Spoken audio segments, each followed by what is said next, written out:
Okay, so unfortunately I did have to peel this back and it started ripping a little bit here, so I don't want to pull that back anymore if I absolutely do not have to. So there still might be the odd one or two studs here and there, like this one here, which may be a little bit, oops, there go my flush cutters, which may be a little bit too pronounced. So let's try now and separate the back panel.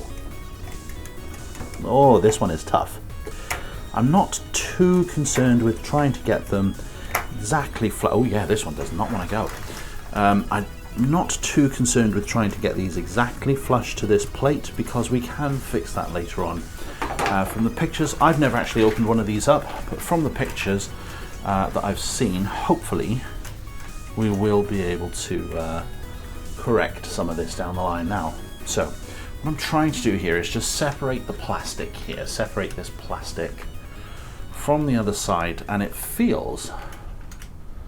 certainly feels like we've still got quite a bit that's holding it to the metal plate. Let's turn it this way a moment. It sure feels like maybe,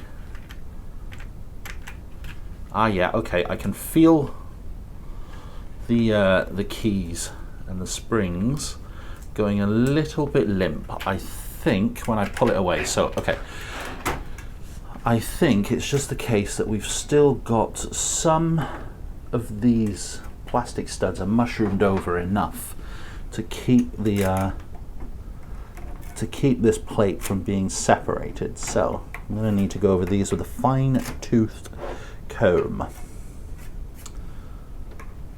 Yeah, like here. Yeah, okay. That's a big boy, this one. Hopefully you can see this okay. I mean, right, that's as far down as that one's going to go, definitely. So, yeah. Quite a few of these.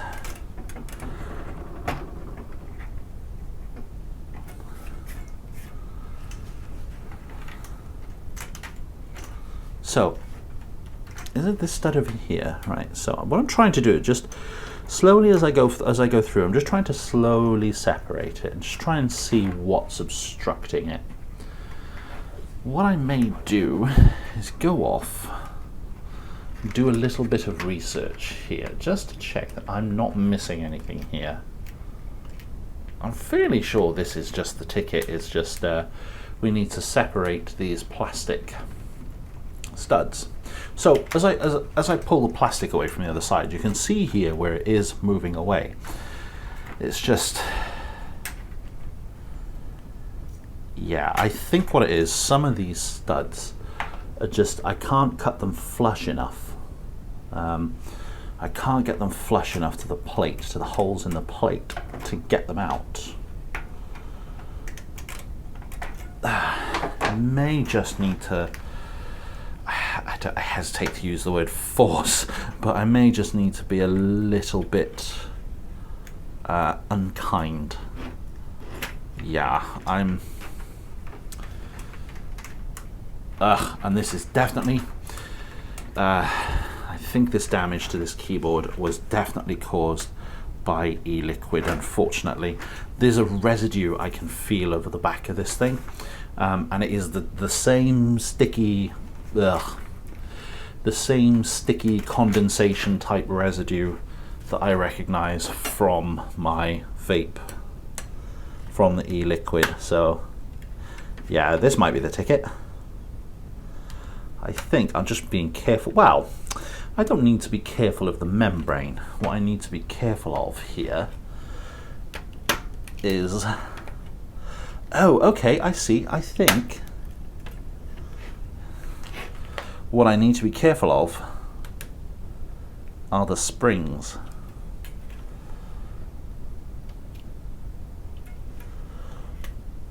Now, I am getting some purchase here. I am definitely getting some purchase. There's like a rubber sheet here as well, which I don't know if I'm going to be able to show you this on camera, but there's like a rubber sheet with between the plastic and the back and the metal plate, which, ooh, thought I heard something falling out there. I did not.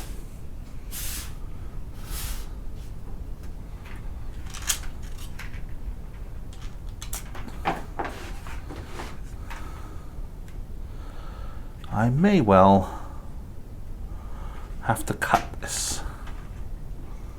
Fix it in post. That's what they say, isn't it? Fix it in post.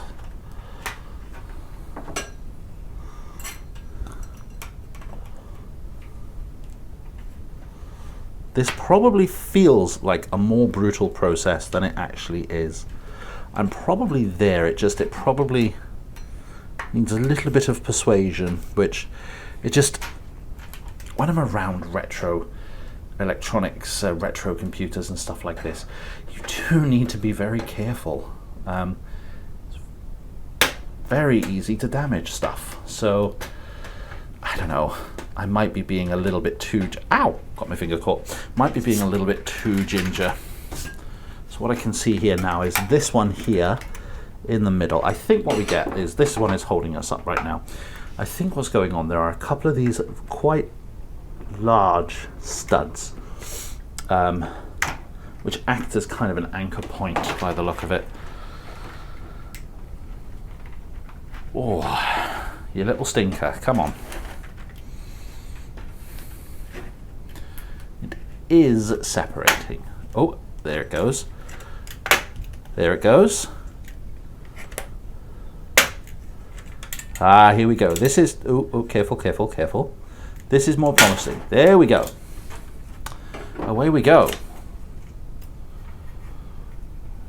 So yeah, there were still some plastic studs here poking through, which just needed to be poked all the way through. Oh, I missed one. I missed one under this label. There was one under here. I missed that one totally. That was definitely holding me back. But, well, I say, yeah, luckily the plastic was brittle enough that it was able to just pop free. So let's try and clear this of all plastic debris. And then we'll take a look at the actual membrane here. So that plate is going to need a good scrub. I don't know. I will try and save this label, but I was already starting to tear it here. So I have a feeling that if I try and use anything to loosen the glue, that I may just damage it. I will have a think about this and come back to it. In the meantime, let's take a look at what we're dealing with here. So, let's separate. This is this rubber sheet I was talking about. So, here's the two layers of the membrane. I can still see a couple of these. This big bugger in the middle. He's definitely holding things back here. But now that our plastic sheet is off, metal sheet rather, and get right down in there and clip all these off. See if there's anything else holding us back. Yeah, this one in the middle, man, does not. There we go. So aside from the corroded contacts, I think this is just, these LEDs are just double-sided. Yeah, double-sided sticky pad.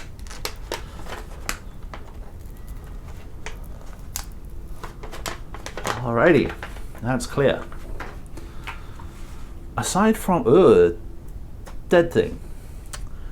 Yeah, that is literally where the corrosion is just on this section here, the actual membrane here. All these contact points actually look okay. That is a real shame. That is a real shame. But this, nevertheless, is a worthwhile modification to make. Yeah, this is a worthwhile modification to make because the plastic is quite brittle, and it does wear with age. So what happens is the let me bring up the back here a second, because obviously this gets clamped to the back here. This gets clamped onto the back of the whole keyboard assembly. and it forms a structural component, and it does affect the travel and the mechanism and the operation of the keys. So because the plastic just gets brittle over time, these studs break, the plastic front is allowed to separate slightly from the back plate, and then you get issues with key actuation and what have you. So this feels incredibly destructive. It's a very, very awkward modification, as modifications go. This is not a simple one, but it is probably good maintenance for the keyboard itself. If we want to continue to enjoy these things, it is probably a worthwhile piece of maintenance. So here's that protective sheet we were talking about. So what it looks like happens then, this is what actually makes contact. Okay, no, so the contacts for the membrane are actually inside the membrane between these two layers here. So the buckling spring mechanism then, just obviously when the spring collapses, it flicks down this little lever on the bottom of each of the springs and then pushes the contact together. This looks like just a dampening pad or something to that effect. Now, okay, I can see which way around it goes. That's fine. So yeah, that's fine. Let's pop this down here out of the way. Now what I need to do is take all of the springs out of the way. That's not going to be tedious, not at all. And you do need to be very careful with the springs so that you don't damage them. What I am going to do, however, before I continue here, is I'm just going to go and wash my hands quickly, because this gunk, this residue stuff makes my hands feel horrible. So I'll just go quickly wash my hands before I continue here, because I wouldn't want to transfer any of that yuck to this part of the keyboard. This is like really, really important part of the mechanism here that we really want to preserve. So I'll be back in a moment. That's better. Clean hands. Right, so let's grab a little storage container. Let's take one with a lid so that we don't lose these springs later on. Let's get all of these springs out of the way, and I think we'll probably wrap it up for the day there. Get these out of the way first. What I am noticing when I'm taking these springs out is quite a few of them do have some rust on there. Those are going to need to be replaced, I think. So I will tear apart the donor board at some point off camera and take a look in there, see what we've got, see how the springs look, because the springs don't look in too bad condition, but that rust obviously is just going to wear them out over time. So yeah, the other keyboard, the other one of these things, the donor machine, the springs on that board are quite worn. It feels a lot mushier than this one, so I'm not hopeful. However, we can get replacements if needs be. I don't remember how much they cost off the top of my head. I shall have to look that up and pop it up on screen, fix it in post, as they say. Yeah, hopefully they're not going to be prohibitively expensive. And by the way, if you want an exercise in tedium, just do something related to individual keys on a keyboard, such as taking them off and cleaning them, or removing the springs on a Model M keyboard. It is not the most fun task in the world. And I realized part of the way through that this little box here that I've selected, not going to be the best thing for this, because I don't want the springs to get all tangled up together. I'll just have to be very, very careful taking them back out. Okay, so that's all of our springs disassembled. The keys are still connected. The keys can stay there for the moment, that's fine. But when it comes to, well, I'll tell you what, oh, come on. There we go. Let's pop the lid on this little box so we can put it on the side here, out of the way, and that we're not going to lose our springs there. Let's keep the screws with it as well. So, what we need to do now, let me come up a little bit closer here. What we need to do here is where you can see each one of these kind of pillars is where we had a stud. What we're going to need to do, like the plastic melted studs, what we're going to need to do with these is file them flat, file each one of these flat. Let's pick one which already looks kind of okay. So like this one here, they're all going to need to be flattened off like this here. Then what we need to do is drill a hole through the plastic here from this side through to the other side where we have our keys. Yes, like I said, this is filthy. It needs a wash. Ew. And next time I do this, I need to get some murder gloves. I need to get some gloves which can, so not handle these things with my bare hands. Anyway, we need to file these flat, drill a hole through them, because what we then do is we quite literally pop a bolt, and they are quite literally bolts. I should take these out of the plastic bag because they're going to reflect my lights.